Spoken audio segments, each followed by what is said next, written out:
Հայ առաքելական եկեղեցին հայոց առաջին լուսավորիչներ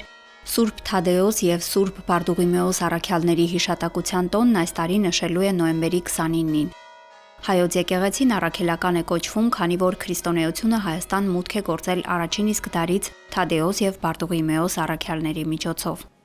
Քրիստոսի համբարձումից հետո Տիրոջ պատգամի համաձայն աշակերտները շրջել են աշխարհով մեկ քրիստոնեական վարդապետությունը ուսուցանել տարբեր ազգերի։ Առաքյալներն ընդամենը 12-ն էին, նրանցից 2-ը եկել են Հայաստան ու նահատակվել Հայաստան աշխարհում։